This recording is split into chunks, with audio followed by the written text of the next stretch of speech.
Hello दोस्तों, मैं रजनी बुद्ध आपका स्वागत करती हूँ आपकी अपने YouTube channel study point 123 by Rajni ma'am पर।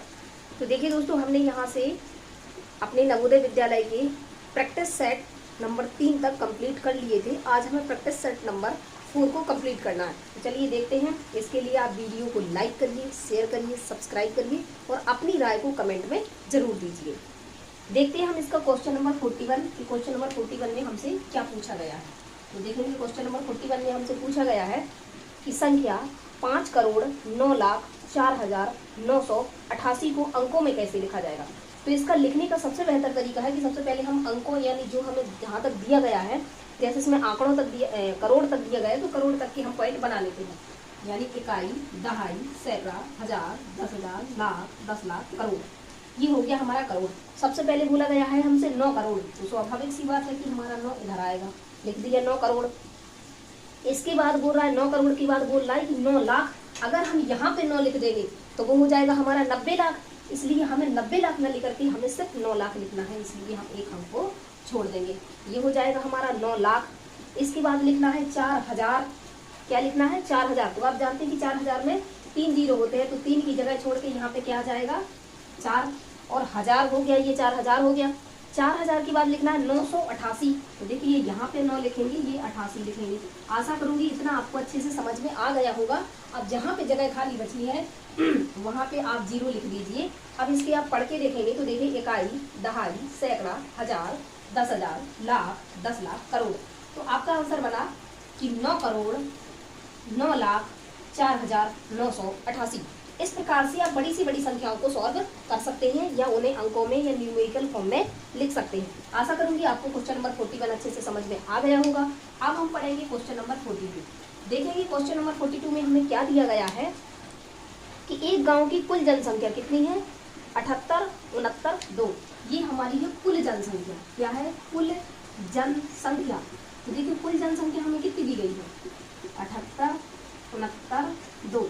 ये वहाँ की कुल जनसंख्या है, यानी गांव में जितने भी लोग निवास करेंगे वहाँ पे पुरुष भी होंगे, महिलाएं भी होंगी, बच्चे भी होंगे, वो सारे मिलकर के इतने हैं 78,692। ये हमारी वहाँ की कुल जनसंख्या है। अब हम देखेंगे कि इसमें से पुरुष कितने हैं। क्या है ये? पुरुष। यानी पुरुष कितने दिए गए हैं हमको? पुरुष इसमें से 29, 64, 2 पुरुष हैं।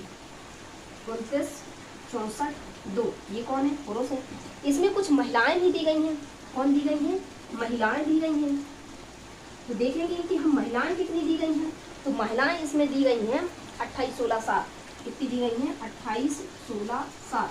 ये हमें महिलाएं दी गई हैं। और शेष बच्चे हैं, यानी हमें जो बच्चे हैं, बच्चों की संख्या को बताना है कि इसमें बच्चे कितने हैं। क्या बताना है? बच्चे बताना है कि इसमें बच्चे कितने हैं। तो आप देखेंगे ये हमारा कुल है। अगर इस कुल में से इन दोनों की जोड़ को घटा दें तो जो हमारे पास बचेगा वो क्या कहलाएंगे? बच्चे कहलाएंगे। क्या कहलाएंगे? बच्चे कहलाएंगे। चलिए इन दोनों को हम जोड़ते हैं तो हम यहाँ पे देखेंगे कि पुरुष प्लस महिला, पुरुष प्लस महिला मिलके कितने होते हैं? पुरुष प्लस महिलाएं। देखिए आप पुरुष प्लस महिलाएं मिलके कितने हो जाते हैं।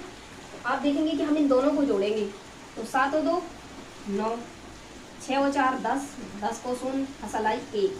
अब तीसरा जोड़ना है तो 1 हसल की तो 2 हो जाएंगी, 6 और 2 8, 9 और 8 कितने होते हैं? 17, 17 की 7, हसल आई 1, 2 2 4 और 1 5। तो ये अगर पुरुष और महिलाओं दोनों को जोड़ दिया जाए तो कितना हो जाएगा। अब हमें देखिए देखना है बच्चे। अब हमें क्या निकालना है? बच्चे। तो देखिए बच्चे कैसे निकलेंगे। ये जो हमारी टोटल जनसंख्या दी गई है 7, 8, 6, 9, 2, ये हमारी टोटल जनसंख्या है। इसमें से इतने पुरुष और महिला हैं, यानी 5, 7, 8, 0, 9। अब हम इसको इसमें से माइनस करेंगे तो हमें जो संख्या बचेगी वो हमारी किसकी बचेगी? बच्चों की बचेगी। तो देखिए 12 में से 9 गई, कितनी बची? 3। अब यहाँ पे 9 में से 1 जाएगी तो क्या बचेगा? 8। 16 में से 8 जाएंगी तो क्या बचेगा? 8। यहाँ 8 में से 8 जाएगा तो क्या बचेगा? 0। 5 में से 2 जाएंगी तो क्या बचेगा? 7। तो हमारा जो आंसर आ गया वो कितना आया है? 20, 88, 3। कितना हमारा आंसर आया है 2088 आशा करूंगी आपको क्वेश्चन नंबर 42 भी अच्छे से समझ में आ गया होगा। इसमें कुछ नहीं था, बस आपको जोड़ना घटाना था, तो आशा करूंगी कि आपने कर लिया होगा। इस प्रकार से हमने क्वेश्चन नंबर 42 को कंप्लीट कर लिया है। अब हम पढ़ेंगे क्वेश्चन नंबर 43। तो चलिए देखते हैं कि क्वेश्चन नंबर 43 में हमसे क्या पूछा गया है। तो देखते हैं question number 43। Question number 43, question number 43 में हमसे बोला गया है कि निम्न में से कौन सा कथन सही है। तो यहाँ पे आपको बगल में इसके प्रश्न लिखे हुए मिल जाएंगे। तो आप देखेंगे कि मैं इसको पढ़ के सुना देती हूँ। इसमें लिखा है कि एक हमारा अभाज्य संख्या नहीं है, और दूसरे ऑप्शन में आपसे बोला गया है कि एक हमारा भाज्य संख्या है, और एक हमारा संयुक्त संख्या है, और दो हमारा अभाज्य संख्या नहीं है। तो इसमें समझिए कि एक जो हमारा होता है ना तो भाज्य संख्या होती है एक, और ना ही अभाज्य संख्या होती है। इसलिए इस सवाल का हमारा पहला ऑप्शन ही सही हो जाएगा। मैं सीधा आपका ऑप्शन लिख देती हूँ। ऑप्शन में लिखा है कि एक अभाज्य संख्या नहीं है, मतलब एक जो है ये क्या है, अभाज्य संख्या नहीं है। ये हमारा सही हो जाएगा, क्योंकि एक जो होता है ना तो भाज्य होता है और ना ही अभाज्य होता है। आशा करूंगी आपको क्वेश्चन नंबर 43 अच्छे से समझ में आ गया होगा। अब हम पढ़ेंगे क्वेश्चन नंबर 44। चलिए देखते हैं क्वेश्चन नंबर 44 में हमसे क्या बोला गया है। क्वेश्चन नंबर 44, क्वेश्चन नंबर 44 में बोला गया है कि 3.4625 इसमें हमें करना क्या है, दो का स्थानीय मान बताना है। तो आप देखिए इसमें कि दो लिखा कहाँ है, तो आप देख सकते हैं कि दो यहाँ लिखा है। जब भी आप ध्यान रखें कि स्थानीय मान बताते समय अगर यहाँ पे पॉइंट लिखा है तो जो इसका स्थानीय मान आएगा वो बटे में आएगा।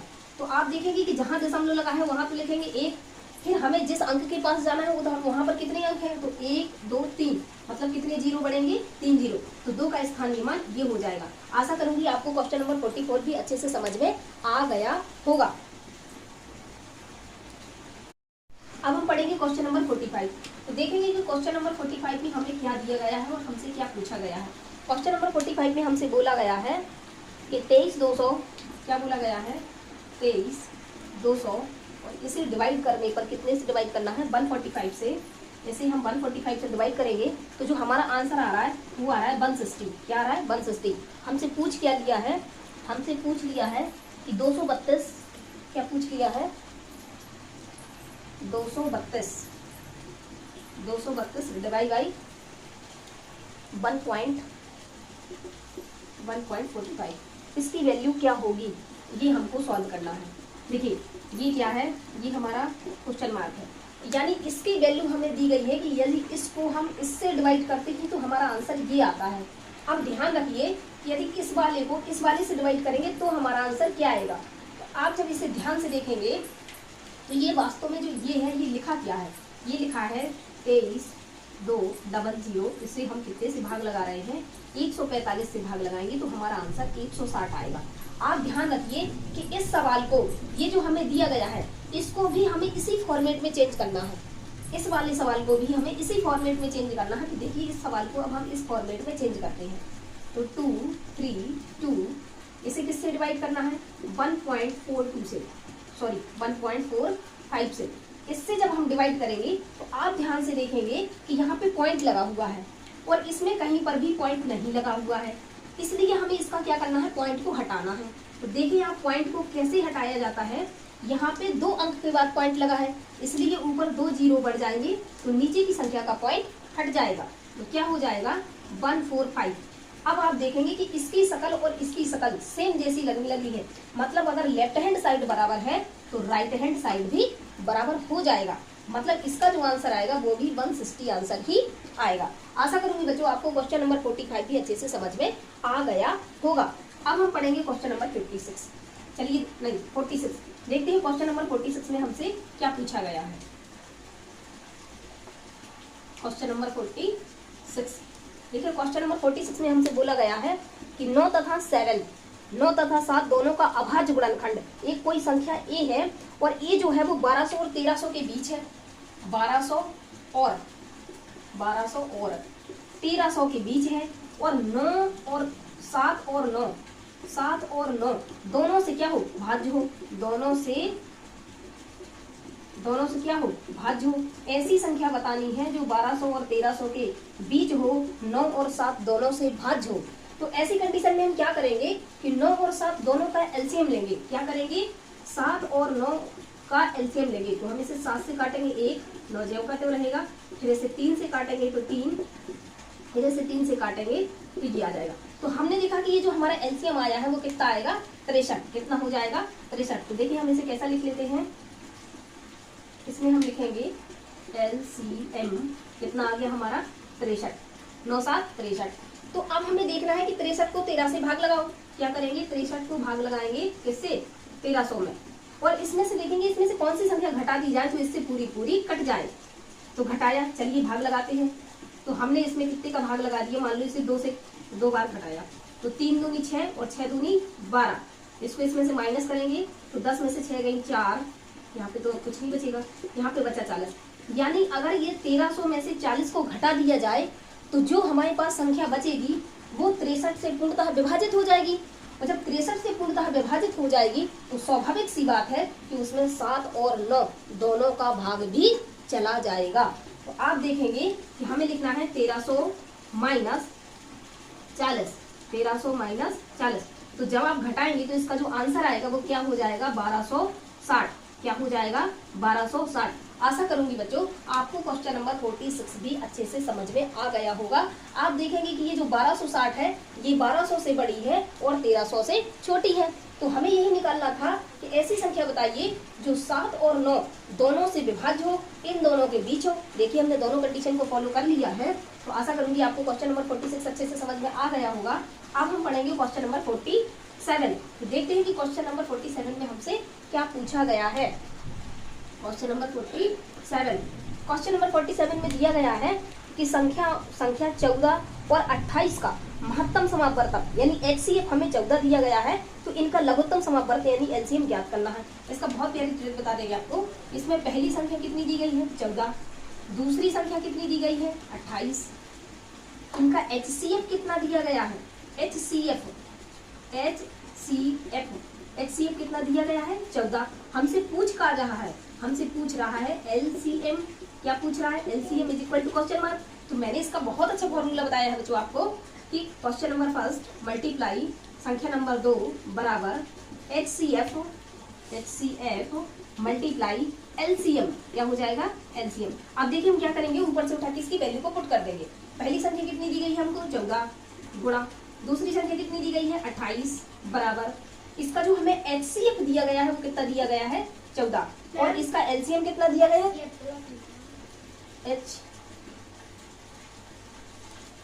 यहाँ पे देखें आप, हमें HCF कितना दिया गया है? 14। LCM कितना दिया गया है? तो LCM ही तो हमें निकालना है, LCM ही तो हमें निकालना है। अब आप देखेंगे हमें LCM निकालना है तो LCM बराबर क्या हो जाएगा? ये जो संख्या लिखी है 14 गुणा 28, इसकी बटे में ये वाला 14 आ जाएगा, क्योंकि जो संख्या गुणा में होती है बराबर की सट जाएगी, बटे में हो जाएगी, 14 से 14 कैंसिल हो जाएगा। तो यहाँ पे देखिए आप कि LCM बराबर जो आया तो यहाँ पे क्या बचा? 48।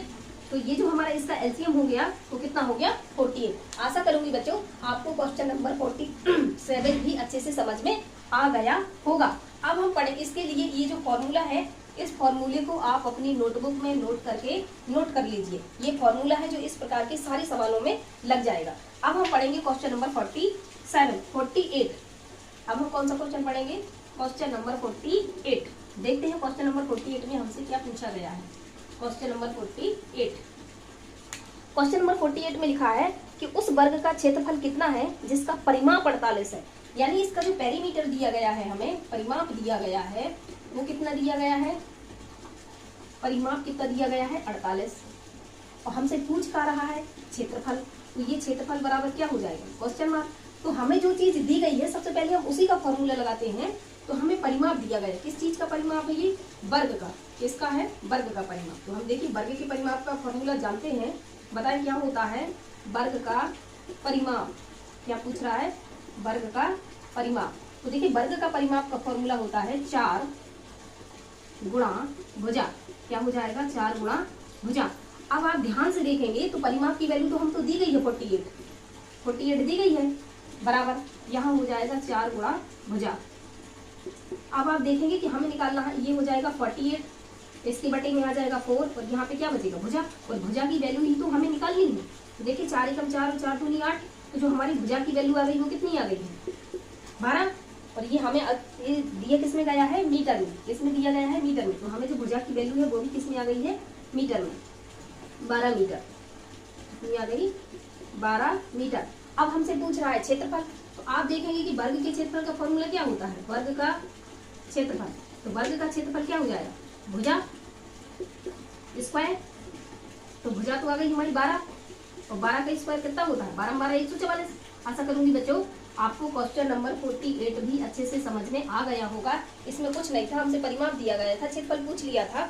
ये तो नॉर्मल सा सवाल था, बस इसमें ये जो दो फॉर्मूलों का यूज हुआ है जो आपको याद रखना है। ये वर्ग के क्षेत्रफल का फॉर्मूला है और ये वर्ग के परिमाप का फॉर्मूला है। ये दोनों ही फॉर्मूले को आपको याद रखना है, जिससे क्या होगा, आप इस प्रकार के आगे आने वाले सारे सवालों को सॉल्व कर सकते हैं।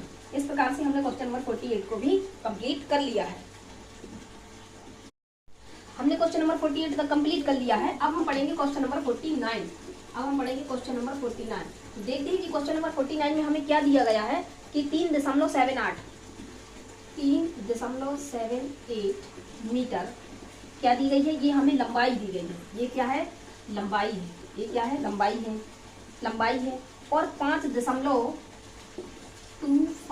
मीटर ये हमें क्या दी गई है, चौड़ाई दी गई है। ये चौड़ाई है। एक आयताकार आंगन है, इसके समान माप की, क्या कैसी माप लगाना है, समान माप की वर्गाकार टाइल्स बिछा जानी है। तो न्यूनतम टाइल्सों की संख्या, ये हमें माप दी गई है, ये लंबाई दी गई है, ये चौड़ाई दी गई है। इसमें हमें वर्गाकार टाइल्स लगानी है। कैसी टाइल्स लगानी है, वर्गाकार टाइल्स, टाइल्सों की संख्या। ये हमको बताना है कि अगर हमें इस फर्श को कवर करना है तो हमें इसमें टाइल्सों की संख्या कितनी लगेगी। तो हम आपको फॉर्मूला बता चुके हैं कि देखिए इस यहाँ पे पहले हमें इसमें लगाना है वर्गाकार टाइल्स। तो पहले हमें वर्गाकार टाइल्स निकालने के लिए इसकी भुजा तो निकाल लें। इसकी भुजा कैसे निकालें, देखिए ये चीज हमें किस चीज में दी गई है, ये जो दिया गया है हमें ये मीटर में दिया गया है। तो इसमें पॉइंट लगा है, इसे हम सेंटीमीटर में कन्वर्ट कर लेंगे तो ये क्या होगा, हमारा पॉइंट हट जाएगा। और इसको भी यही हल करेंगे तो 25, तो ये भी हमारा किस चीज में हो गया, सेंटीमीटर में। इसका क्या करेंगे, हम एलसीएम काट लेंगे। क्या करेंगे, एलसीएम काट लेंगे, जिससे हमें क्या पता चल जाएगी, टाइल्स की भुजा। तो चलिए सबसे पहले काटते हैं। तो चेक करो ये किससे कटेगा, कट रहा है किसी से, 7 3 10 18, 5 5 10 2 12, हाँ ये 3 से कट जाएगा। तो 3 एकम 3, 3 दूनी 6, 6 3 18। यहाँ से काटा तो कितना आया, 126। यहाँ पे काटो तो 3 एकम 3, 2 बचा, 7 3 21, 1 बचा, 5 3 15। यहाँ पे काटा 175। और कोई संख्या ढूंढो जैसे ये कट रहा हो। और किससे कट रहा, अब ये 7 से कट रहा, मुझे लग रहा कट रहा 7 से, 3 से तो कट रहा। 7 एकम 7, 3 से कहाँ कट जाएगा।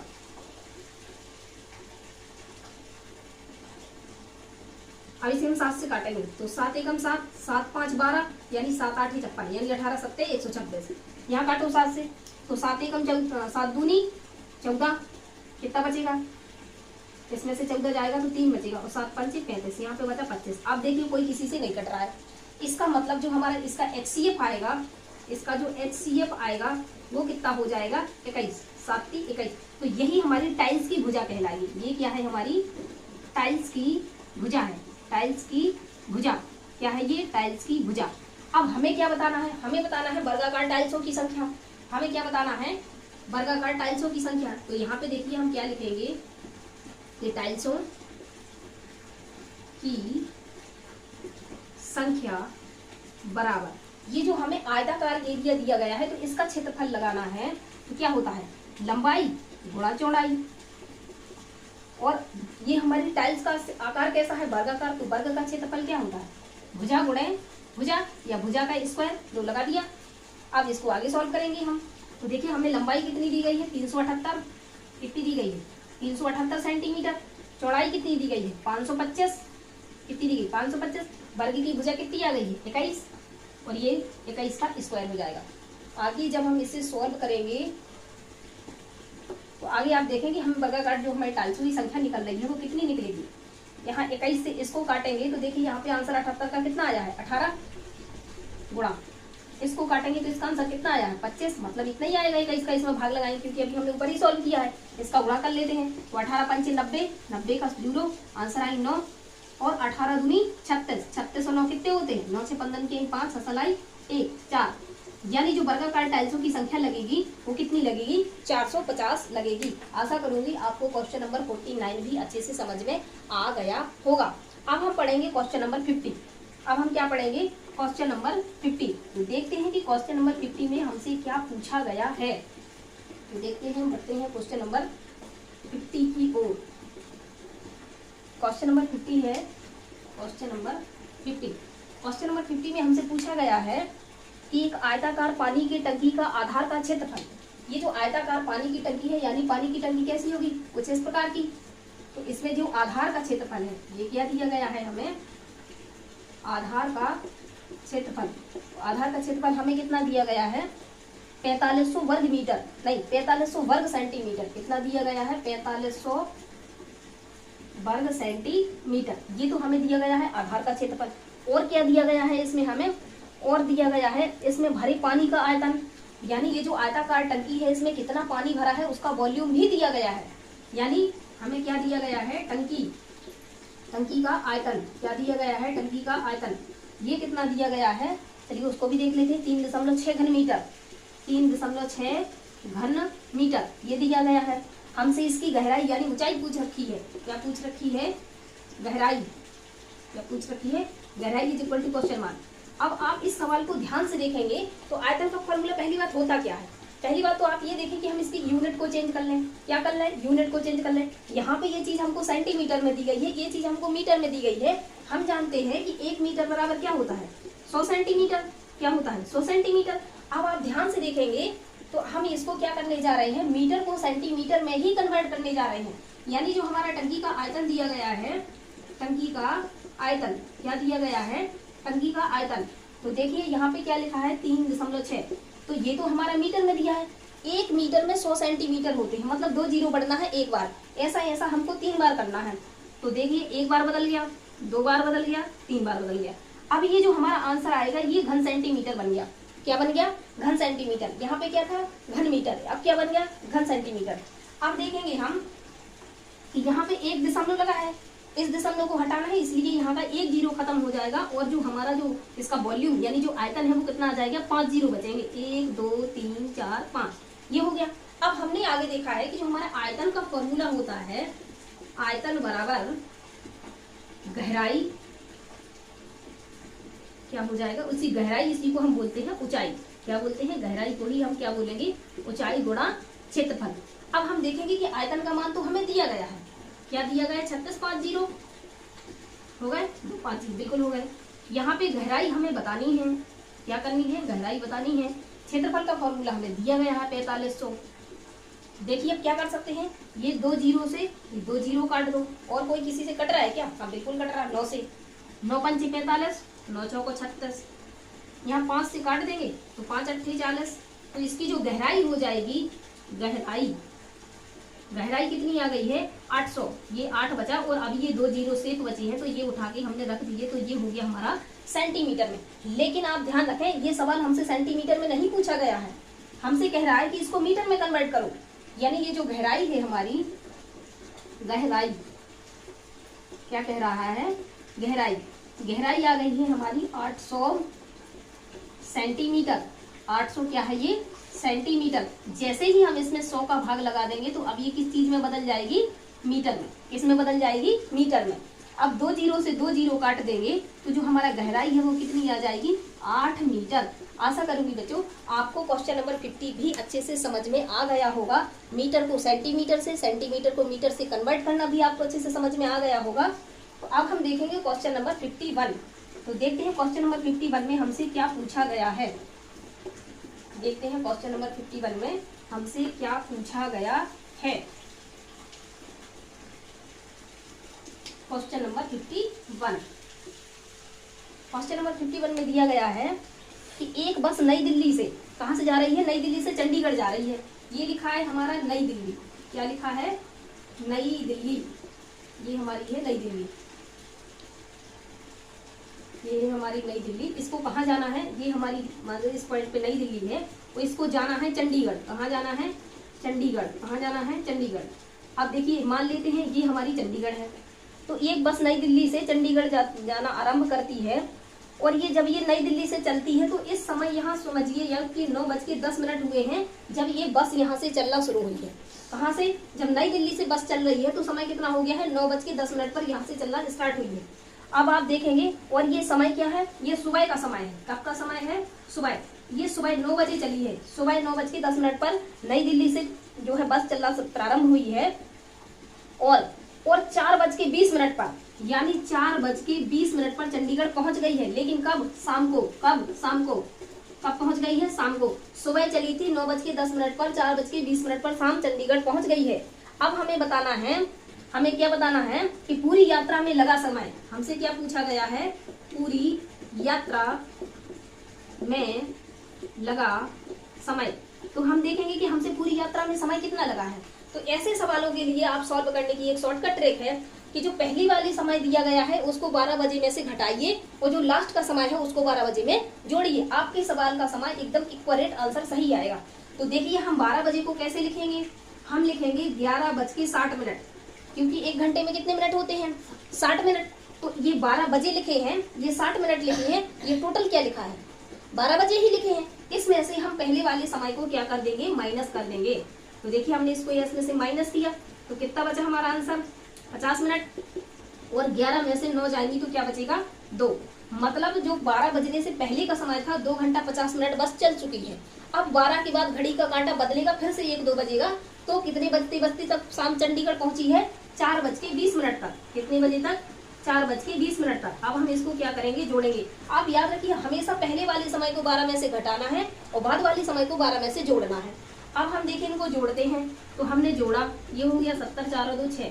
अब आप ध्यान से देखेंगे तो ये 70 मिनट लिखा है। क्या लिखा है? 70 मिनट लिखा है, जबकि हमारे 1 घंटे में 60 मिनट होते हैं। यानी इसमें से 1 घंटे का समय हम निकाल सकते हैं। तो जब हम यहाँ से 1 घंटे का समय निकालेंगे इसमें तो ये क्या हो जाएगा? 7 घंटे। क्या बचेगा? 7 घंटे। तो हमने इसमें से 60 मिनट निकाले हैं, अभी 10 मिनट अभी भी बाकी है। तो 7 घंटे 10 मिनट ये हमारे सवाल का आंसर हो जाएगा। यानी जो बस है नई दिल्ली से चंडीगढ़ पहुंचने के लिए उसने कितने घंटे का समय लिया है? 7 घंटे 10 मिनट का। आशा करूंगी आपको यहाँ पे अच्छे से समझ में आ गया होगा। ये 70 मिनट में से हमने 60 मिनट निकाल लिए, जिससे हमारा 1 घंटा बढ़ गया यहाँ पे और 10 मिनट अभी भी शेष बचा है। आया समझ में? तो आशा करूंगी कि आपको क्वेश्चन नंबर 41 भी बहुत अच्छे से समझ में आ गया होगा।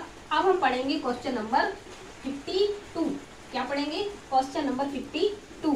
तो देखते हैं क्वेश्चन नंबर 52 में हमसे क्या पूछा गया है। क्वेश्चन नंबर, यहाँ पे चद्दर डाल दूं तो आवाज कम आई। Question number 52। क्वेश्चन नंबर 52 में क्या बोला गया है कि एक ड्रम 2/3 भाग भरा हुआ है। कोई ड्रम है, ये जो भाग है देखिए भरा भाग क्या है? भरा भाग। तो कितना भाग भरा है? 2/3 भाग अभी ड्रम का भरा हुआ है। 2/3 भाग ड्रम का भरा हुआ है। चाहे दरिद्र 2/3 भाग का ये हमारा ड्रम भरा हुआ है। इतना भाग भरा है तो ये आप समझ भी कि ये वाला भाग है ये भरा कहलाएगा और ये ड्रम का कुल भाग है। ये क्या है? ड्रम का कुल भाग है। अब देखिए इसमें क्या पूछ रहा है कि एक ड्रम का 2/3 भाग भरा हुआ है, यदि इसे पूरा करने के लिए 50 लीटर पानी की आवश्यकता पड़ती हो। यानी ये जो 2 भाग भरने के लिए है ये कितने, अगर हम ये अभी 2/3 भाग भरा है तो ड्रम खाली कितना भाग है? 1/3। बोलो हाँ या ना?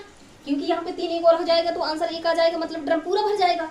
तो अभी ड्रम 2/3 भरा है। अगर हम इस ड्रम को और भरना चाहते हैं पहले तो ये देखो अगर इतना ड्रम भरा है तो खाली कितना है? ये 1/3 भाग क्या है? खाली है। यानी जो 1 है ये खाली है, ये क्या है? खाली है। ये वाला हमारा क्या है? ये हमारा खाली है। और ये नीचे का तो हमारा कुल 3 भाग का ड्रम है ही है। बोलो हाँ या ना? इसके 2 भाग भरे हैं, 1 भाग खाली है, कुल 3 भाग है।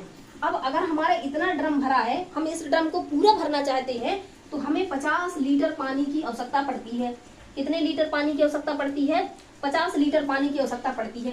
खाली भाग को भरने के लिए 50 लीटर पानी की आवश्यकता पड़ती है और हम तो कह रहे हैं हमें 1 लीटर पानी की आवश्यकता पड़ती है। तो पूछ रहा है कि ड्रम की कुल क्षमता कितनी है? तो ड्रम की कुल क्षमता को हमने क्या माना है? 3। तो 5 15 150 लीटर। यानी जो ड्रम की कुल क्षमता है, ड्रम में 150 लीटर पानी बनता है। आशा करूंगी बच्चों आपको क्वेश्चन नंबर 52 भी अच्छे से समझ में आ गया होगा। अब हम पढ़ेंगे क्वेश्चन नंबर 53। देखते हैं हमसे क्वेश्चन नंबर 53 में क्या पूछा गया है। क्वेश्चन नंबर 53, क्वेश्चन नंबर 53 में पूछा गया है कि एक व्यक्ति साधारण ब्याज पर 2 वर्ष के लिए 2000 रुपये उधार लेता है। तो सबसे पहले हम इसमें लिखेंगे दिया गया है। क्या लिखेंगे? दिया गया है। देखिए इसमें क्या दिया गया है कि इसमें जो हमें समय दिया गया है, क्या दिया गया है? समय। इंग्लिश में लिख देते हैं, यानी इसमें जो टाइम दिया गया है वो 2 वर्ष दिया गया है। और क्या दिया गया है? मूलधन दिया गया है वो 20,000 है, यानी जो प्रिंसिपल की वैल्यू दी गई है वो 20,000 दिया गया है। इसके बाद इसमें जो ब्याज यानी जो मिश्रधन मिलता है वो कितना हो जाता है? 2448। मिश्रधन यानी अमाउंट कितना होता है? हो जाता है 24,800। ये हमारा मिश्रधन है। तो जब आप इसे ध्यान से देखेंगे कि हम इसमें से सिंपल इंटरेस्ट यानी साधारण ब्याज निकाल सकते हैं। वो कैसे? मिश्रधन में से किसको घटा दें? यदि हम मूलधन प्रिंसिपल को घटा दें तो हम क्या निकाल सकते हैं?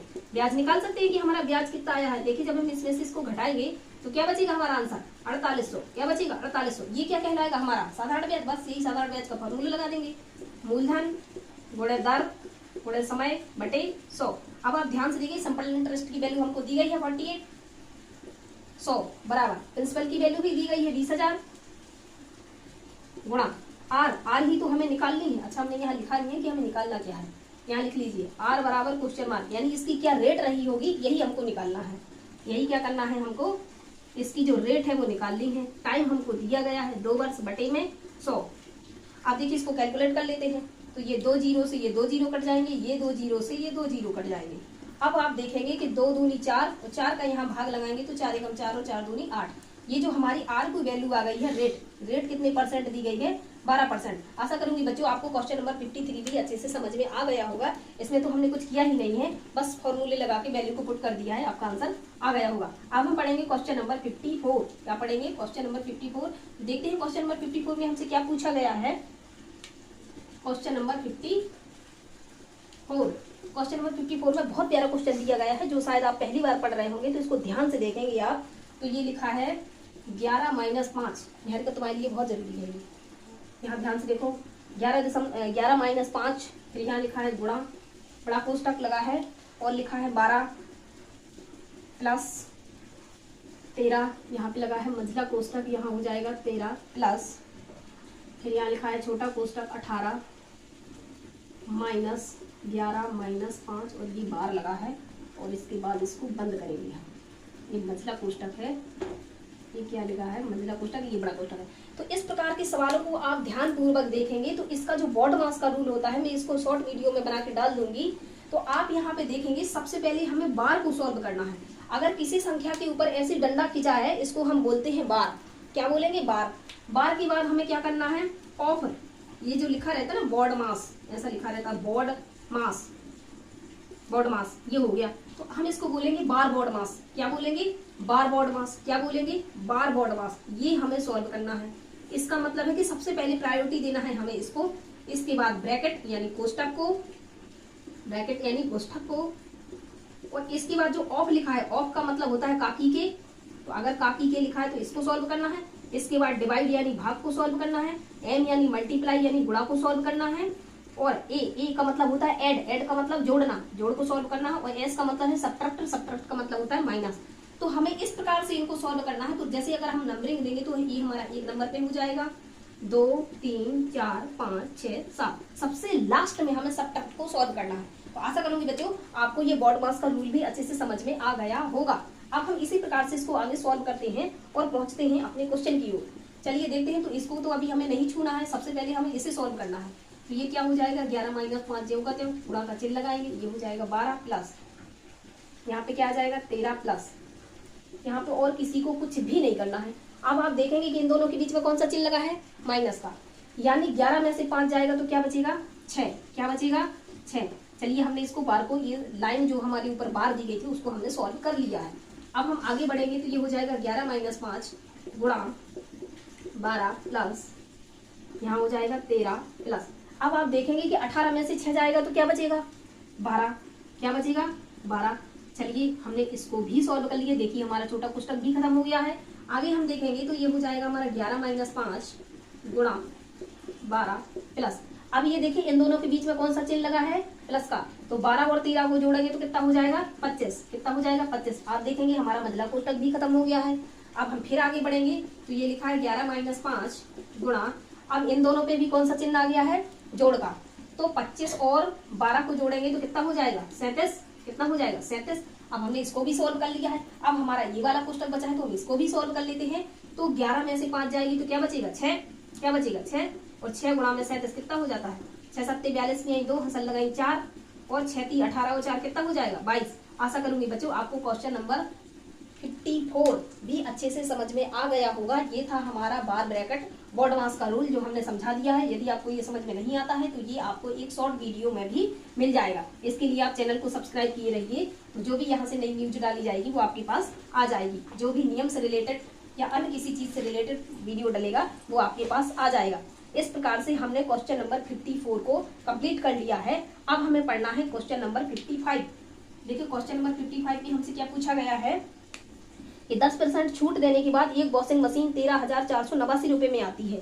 ये हमारी छूट कितने की दे रहे हैं हम, छूट कितने की है 18%। 18% की छूट देने के बाद वो जो वॉशिंग मशीन है इतने रुपए में मिलती है, यानी छूट देने के बाद इसका जो विक्रय मूल्य हो जाता है वो क्या है, इसका जो विक्रय मूल्य है वो है 13,489 लिखा है। यदि कोई वॉशिंग मशीन है जिसपे 18% की छूट देते हैं तो वो वॉशिंग मशीन इतने रुपए में हमें मिल जाती है। अब हमें इसमें बताना क्या है, इसमें हमसे मार्क प्राइस यानी अंकित मूल्य पूछ रखा है। क्या पूछ रहा है, अंकित मूल्य। क्या पूछ रखा है, अंकित मूल्य की हमसे वैल्यू पूछी गई है। हमने मान लिया कि जो हमारा अंकित मूल्य है वो 100 रुपया था। इस पे जो छूट दी गई है, इस पे क्या दी गई है, जो छूट दी गई है वो कितने परसेंट है 18% है, और ये हमारा बनेगा विक्रय मूल्य। अब ध्यान से आप देखेंगे कि अगर कोई 100 रुपए की चीज थी, हमने उसमें 18 रुपया घटा दिया तो हमको कितने की मिली होगी, वो कितने रुपए की मिली होगी, 10 में से 8 गई 2 और 2 गई 2। यानी अगर हमारी 100 रुपए की चीज है, 18 रुपए की छूट देने के बाद वो हमें कितने में मिलेगी 82 रुपए में।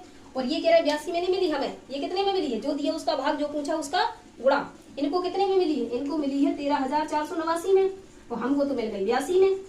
तो क्या पूछा है, अंकित मूल्य पूछा है। हमने अंकित मूल्य तो 100 रुपया माना है, बस इसको ही सॉल्व करना है हमें। चलिए सॉल्व करते हैं। किससे कटेगा देखो, ये तो ये किससे काटेंगे इसको, चलो 2 से काट दिया, नहीं किसी से ना काटो, इसको एक काम करो भाग ही लगा लेते हैं इसमें। चलिए यहाँ पे देख लेते हैं, भाग लगा के चाहे काट लो, 50 और यहाँ पे क्या हो गया 41। अब नहीं कट रहा। अब हम क्या करेंगे, इसमें भाग लगा लेते हैं। कैसे भाग लगाएंगे चलिए देखते हैं, यही लगा लेते हैं। ये हम आपको बड़ी संख्या का जिसका हमें पहाड़ा नहीं आता है, जैसे ये लिखा है 41, इसका भाग लगाना है हमें 13, किसमें भाग लगाना है 13,4089 में। तो देखिए कैसे भाग लगाएंगे, निहार क्या तुम देखो कि ये इतनी बड़ी संख्या, इसका पहाड़ा तो हमें आता नहीं है, तो हमने यहाँ से ले लिया ये 3 अंक। अब हमें 4 का पहाड़ा ऐसा पढ़ोगी 13 से ज्यादा ना हो, तो 4 3 12, कितने बार पढ़ेंगे 3 बार। अब इस 3 का 41 में गुणा कर दो, तो 3 एकम 3 और 3 चौको 12, ये आ गया। बस इसको इसमें से घटा दो तो यहाँ पे 1 बचेगा, यहाँ पर भी 1 बचेगा। यहाँ पे क्या लिखेंगे 8। अब 4 का पहाड़ा ऐसा पढ़ोगी 11 से ज्यादा ना हो, तो 4 3 12 ज्यादा हो जाएगा, 2 ही बार पढ़ेंगे। और फिर इस 2 का यहाँ गुणा कर दो, तो 2 एकम 2 और 4 दूनी 8। 8 में से 2 जाएंगे क्या बचेगा 6, और 11 में से 8 जाएगा तो क्या बचेगा 3। अगला अंक क्या बचा है 9। अब 4 का पहाड़ा ऐसा पढ़ोगी 36 से ज्यादा ना हो, तो 9 चौको 36, तो यहाँ कितनी बार पढ़ा 9 का। अब इस 9 का 41 में गुणा करेंगे, तो 9 एकम 9 और 9 चौको 36। देखिए ये पूरा पूरा कट गया है, ये पूरा पूरा कट गया है। इसका मतलब ये है, इसका ये मतलब हुआ कि जब हमने इसको इसमें 41 में भाग दिया, यानी इसका इससे काटा, तो कितना आया था 300, कितना आया था, ये आया था 329, और यहाँ पे अभी 50 बाकी है।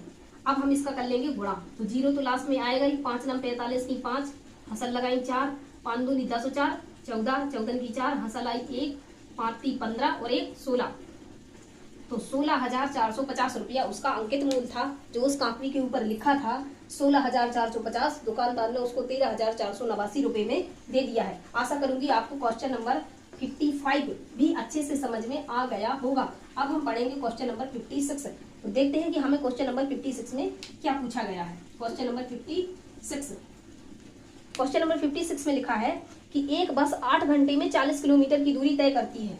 समय कितना लेती है, समय क्या है 8 घंटा। क्या है? 8 घंटा। ये 8 घंटे का समय है। दूरी कितनी दी गई है? दूरी दे रहा है 400 किलोमीटर।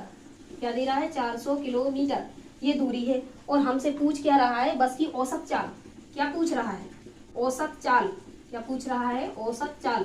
तो औसत चाल हमें क्वेश्चन मार्क। तो औसत चाल का फॉर्मूला क्या होता है? कुल दूरी बटे कुल समय। क्या होता है औसत चाल का फॉर्मूला? कुल दूरी औसत चाल। औसत चाल का फॉर्मूला हो जाएगा कुल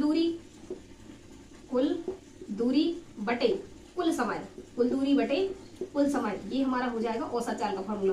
तो यहाँ पे कुल दूरी कितनी दी गई है? 400 किलोमीटर बटे हमें जो समय दिया गया है, समय वो क्या दिया गया है? 8 घंटे। हमसे इसमें औसत चाल पूछी है और औसत चाल भी हमें कहीं पूछी? किलोमीटर में। बस 8 5 40, ये हमारी काय में है? घंटे में समय दिया गया है। तो हमारा आंसर आ जाएगा किलोमीटर प्रति घंटा। आशा करूंगी बच्चों आपको क्वेश्चन नंबर 56 भी अच्छे से समझ में आ गया होगा। अब हम पढ़ेंगे क्वेश्चन नंबर 57। क्या पढ़ेंगे? Question number 57। Question number 57। तो देखते हैं क्वेश्चन नंबर 57 में हमें क्या दिया गया है। क्वेश्चन नंबर 57 में लिखा है कि दो व्यक्ति 7 बजे एक दूसरे की ओर चलना आरंभ करते हैं। यदि उनकी चाल 4 किलोमीटर प्रति घंटा और 6 किलोमीटर प्रति घंटा है एवं प्रारंभ में उनके बीच की दूरी 25 किलोमीटर थी। देखिए कोई व्यक्ति है, एक व्यक्ति यहाँ खड़ा है और एक व्यक्ति यहाँ खड़ा है। यहाँ से जो यहाँ तक की दूरी है, ये जो दोनों के बीच की दूरी है, ये कितनी दी गई है? 25 किलोमीटर। ध्यान कर तुम अच्छे से समझो इसको। दोनों व्यक्तियों के बीच की दूरी कितनी है? 25 किलोमीटर। अब जो पहला व्यक्ति है, ये जो पहला व्यक्ति है, ये कितने बजे चला है? 7:30 पे। कितना चला है? और ये भी कितने पे चला है? 7:30 पे। दोनों के चलने का समय एक ही है। ये व्यक्ति भी इस ओर जा रहा है और ये वाला व्यक्ति भी इस ओर जा रहा है। ध्यान रखना। अब इसमें क्या हुआ? जो पहले वाला व्यक्ति है ये 1 घंटे में 4 किलोमीटर चल लेता है। पहला वाला जो व्यक्ति है 1 घंटे में 4 किलोमीटर चल लेता है। तो जो दूसरा वाला व्यक्ति है ये 1 घंटे में 6 किलोमीटर चल लेता है। कितना चल लेता है? 6 किलोमीटर। और ये कितना चलता है? 4 किलोमीटर। अब आप ध्यान से देखेंगे कि अगर 1 घंटे का समय हो जाएगा तो दूरी कितनी कवर हो जाएगी? 10 किलोमीटर। क्योंकि जैसा ही 1 घंटे का समय होगा तो 4 किलोमीटर ये चलेगा, 6 किलोमीटर ये चलेगा, तो मिलके कितना चल लिया? 10 किलोमीटर। बोलो हाँ या ना? अब हो गया समय 2 घंटे का, तो दूरी चल गई होगी 20 किलोमीटर। है ना? बोलो हाँ। तो उसने 20 किलोमीटर चल लिया। अब इनने आधा घंटा और चला। हाँ। जब इनने आधा घंटा और चल लिया तो 5 किलोमीटर और चल लेंगे। हाँ। तो टोटल मिला के कितनी हो गई? 25 किलोमीटर। हाँ। तो ये देखेंगे आप कि हमें इनसे 25 किलोमीटर की दूरी ही तो तय करवानी थी। इन 25 किलोमीटर की दूरी तय करने में इनको समय कितना लग गया है? 2.5 घंटे का। अब ये बताइए 7:30 पे इनने चलना शुरू किया था और 7:30 और इन्हें 2 घंटा 30 मिनट और लग गया है। तो कुल समय कितना हो गया है? ये पूछा हमसे कि कितने बजे मिलेंगे ये एक दूसरे से। बताते हैं हम। देखिए कुल समय कितना हो गया? 7:30 पे इन्हें चलना शुरू किया था। 2 घंटा 30 मिनट इन्हें रास्ते में लगे। तो समय कितना हो गया? 3 दूनी 60 और 7 2 9। ये 9 बज गए। ये 60 हमारा मिनट है और ये मिनट से तो बन जाता है हमारा 1 घंटा। यानी बज गए कितने? 10। तो वो 10 बजे, कितने बजे वो व्यक्ति एक दूसरे से मिल जाएंगे? 10 बजे। कितने बजे? 10 बजे। 10 बजे व्यक्ति एक दूसरे से मुलाकात कर लेंगे, बातचीत कर लेंगे। बच्चों आशा करूंगी आपको क्वेश्चन नंबर 57 भी बहुत अच्छे से समझ में आ गया होगा। अब हम पढ़ेंगे क्वेश्चन नंबर 58। देखते हैं क्वेश्चन नंबर 58 में हमसे क्या पूछा गया है। Question number 58। क्वेश्चन नंबर 58 में हमसे कहा गया है कि निम्न में से कौन सी संख्या है। तो कोई ऑप्शन जो दिए गए हैं हमें इतने के बराबर लाना है कि हमारा आंसर जो है 1.01 होना चाहिए। तो हम इसका ऑप्शन नंबर 1 सॉल्व करेंगे। ये लिखा है 101%। तो जैसे ही 101 का परसेंट हटाएंगे, परसेंट का मतलब होता है बटे का 100। क्या होता है? बटे का 100। बटे का 100 का मतलब है इसमें कितने जीरो हैं? 2। कितने जीरो हैं? 2 का इसमें 2 जीरो के ऊपर भाग लगाएंगे, मतलब 1.01 ये आना चाहिए। और यही तो हमसे पूछा गया था, ये किस में आएगा? तो ये हमारा पहले ही ऑप्शन में आ गया है। आशा करूंगी आपको क्वेश्चन नंबर 58 भी बहुत अच्छे से समझ में आ गया होगा। अब हम पढ़ेंगे क्वेश्चन नंबर 59 जो वेरी वेरी इंपॉर्टेंट क्वेश्चन है। इसमें आप पूरा ध्यान लगा दीजिए इसको समझने के लिए। तो अब हम पढ़ेंगे क्वेश्चन नंबर 59 में हमसे क्या बोला गया है कि यदि किसी लीप वर्ष का पहला दिन मंगलवार है। तो पहले आप समझिए कि लीप वर्ष का मतलब क्या होता है। जो हमारी नॉर्मल वर्ष होती है उसमें 365 दिन होते हैं। कब? सामान्य साल में। किसमें? सामान्य वर्ष जो सामान्य वर्ष होती है इसमें कितने दिन होते हैं? 365 दिन। अब जो हमारी लीप वर्ष होती है, क्या होती है? लीप वर्ष। तो लीप वर्ष में हमारा कितना समय हो जाएगा? 366 दिन। कितना हो जाएगा? 366 दिन। अब इसमें हम देखेंगे कि इस 366 में क्या होगा? 52 सप्ताह होते हैं। क्या होते हैं? 52 के इसमें 52 का भाग लगाएंगे, क्योंकि पूरी साल में जो सप्ताह हैं, जो दिन का रिपीटिशन है, पूरी साल में 52 बार संडे आता है, 52 बार मंडे आता है, 52 बार मंगलवार, 52 बार बुधवार, 52 बार शुक्रवार, ऐसे तमाम जो दिन हैं वो 52 बार आते हैं। अगर आज के दिन या आज से लीप वर्ष शुरू हो रही है और आज मंगलवार है, क्या है? आज के दिन हमारी लीप वर्ष शुरू हो रही है और आज मंगलवार है, तो चलिए इसको इससे डिवाइड करते हैं। बताइए 5 का पहाड़ ऐसा पढ़ो, 36 से ज्यादा ना हो तो कितनी बार जाएगा? 7 बार। तो 7 दूनी 14 की आई 4, हंसला 1, 7 पंचे 35 और 1 36। इसको इसमें से घटाया तो ये 66 ये 64, कितने दिन बचे? 2 दिन, 1 दिन और 2 दिन। अगर आज मंगलवार है तो यहाँ पे कौन सा दिन होगा? अगर ये मंगलवार है तो अगले अंत का दिन भी कौन सा होगा? मंगलवार। लेकिन यहाँ तो 2 दिन बच गए, तो मंगलवार के बाद अगला कौन दिन आएगा? बुधवार। कौन सा दिन आएगा? बुधवार। तो इसमें हमसे पूछा गया है कि अंतिम दिन क्या होगा? लीप वर्ष का जो अंतिम दिन होगा वो क्या होगा? बुधवार होगा। अगर मंगलवार से शुरू हुआ है तो मंगलवार के बाद अगला दिन क्या आता है? बुधवार। तो आशा करूंगी बच्चों आपको क्वेश्चन नंबर 59 भी बहुत अच्छे से समझ में आ गया होगा। अब हम पढ़ेंगे क्वेश्चन नंबर 60। क्या पढ़ेंगे? Question number 60। तो देखते हैं क्वेश्चन नंबर 60 में हमसे क्या पूछा गया है। ये भी बहुत अच्छा क्वेश्चन है। तो किसी व्यापारी ने 31 रुपए में कोई सामान बेचा जिससे उसे 7% की हानि हो गई। यानी उसने जो विक्रय मूल्य है उसका ये दिया गया है, विक्रय मूल्य कि उसने उसे कितने में रुपए में बेचा है? 31 रुपए में बेचा है। तो उसको क्या हो गई है बच्चों? हानि हो गई है। वो भी कितने परसेंट की? 7% की। अब वो क्या करता है? उसको थोड़ी उसमें क्या लिखा है? इसमें उसको 31 रुपए में बेचता है तो 7% की हानि होती है। तो वो कह रहे हैं हम विक्रय मूल्य बदल लेंगे। क्या बोल रहा है? हम विक्रय मूल्य बदल लेंगे, मतलब 35 रुपए का बेचेंगे। अब हम सामान कितने का बेचेंगे? 35 रुपए का। तो उसको लाभ चाहिए। क्या चाहिए? लाभ। तो यही लाभ हमें बताना है कि उसको कितने परसेंट का लाभ होगा, कितने परसेंट का लाभ होगा, ये हमारा क्वेश्चन है। अब चलिए इसका सॉल्व करते हैं। तो सबसे पहले अगर हमें विक्रय मूल्य दिया है, हानि दी है, तो पहले वस्तु का क्रय मूल्य तो पता कर ले कि उसने वस्तु खरीदी कितने में थी। देखिए क्रय मूल्य का फॉर्मूला क्या हो जाएगा? क्रय मूल्य बराबर होता है 100 गुणे विक्रय मूल्य, 100 गुणे विक्रय मूल्य बटे 100 माइनस हानि। क्या हो जाएगी? 100 माइनस हानि। तो आप देखिए 100 जेव का त्यों गुणा विक्रय मूल्य तो हमें दिया गया है 31 बटे 100 माइनस हानि कितने की होती है? 7 की। आगे सॉल्व करेंगे तो ये क्या हो जाएगा? 3100 बटे 100 में से 7 घटाएंगे कितना बचेगा? 93। कितना बचेगा? 93। आगे देखिए इसको इससे काट देंगे तो 3 बार जाएगा, यानी जो हमारा क्रय मूल्य आएगा, क्रय मूल्य कितना हो जाएगा? 100 बटे में 3। तो वस्तु को हमने इतने में खरीदा था, अब हम बेच रहे हैं 35 में, तो हमें लाभ निकालना है। क्या निकालना है? लाभ। तो लाभ का फॉर्मूला क्या होता है? विक्रय मूल्य माइनस क्रय मूल्य। तो विक्रय मूल्य वो कह रहा है अब हम 35 रुपये में बेचेंगे। कितने में बेचेंगे? 35 में। और खरीदी कितनी थी? 100 बटे 3 की। कितने की खरीदी थी? 100 बटे 3 की। अब देखिए इसका इसमें गुणा करेंगे तो 5 15 की 5 सला 1 3 का 9 1 10, यानी 105 रुपए की खरीदी थी, नहीं 100 रुपए की खरीदी थी, 105 बटे 3 की उसने क्या कर दी है? बेच दी है। तो यहाँ पे देखिए इसमें से घटाएंगे तो आंसर क्या आ जाएगा? 5 बटे 3। ये उसका क्या है? लाभ। लेकिन हमसे लाभ नहीं पूछा है, हमसे पूछा है लाभ परसेंट। क्या पूछा है? लाभ परसेंट। लगा दें यहाँ। तो देखिए लाभ परसेंट का फॉर्मूला क्या हो जाएगा? लाभ बटे क्रय मूल्य गुणा 100। उसको लाभ कितने रुपए का हुआ है? 5 बटे 3 का। 5 बटे 3 का क्रय मूल्य कितना आया था? कितने में खरीदी थी? 100 बटे 3 में। क्रय मूल्य कहाँ लिखा है? ये लिखा है क्रय मूल्य कितने में खरीदी, कितने में थी उसने? 100 बटे 3 में। गुणा में 100, ये 3 से 3 कट जाएगा, 100 से 100 कट जाएगा। जो उसका आंसर आएगा उसको लाभ जो होगा वो 5% का लाभ होगा। यानी वो व्यक्ति अगर 31 रुपए में बेच रहा है तो उसको 7% की हानि हो रही है। यदि वो 35 रुपए में बेचेगा तो उसको 5% का लाभ होगा। आशा करूंगी बच्चों आपको क्वेश्चन नंबर 60 भी अच्छे से समझ में आ गया होगा। इस प्रकार से आज हमने प्रैक्टिस सेट नंबर 4 को कंप्लीट कर लिया है। तो इस प्रकार से बनी रहिए जिससे आपको पूरे 24 प्रैक्टिस सेट जो है सॉल्व पेपर आपके कराए जाएंगे। इसके लिए आपको चैनल को सब्सक्राइब करना होगा, लाइक करना होगा, शेयर करना होगा और कमेंट करना होगा। जय भीम, जय भारत।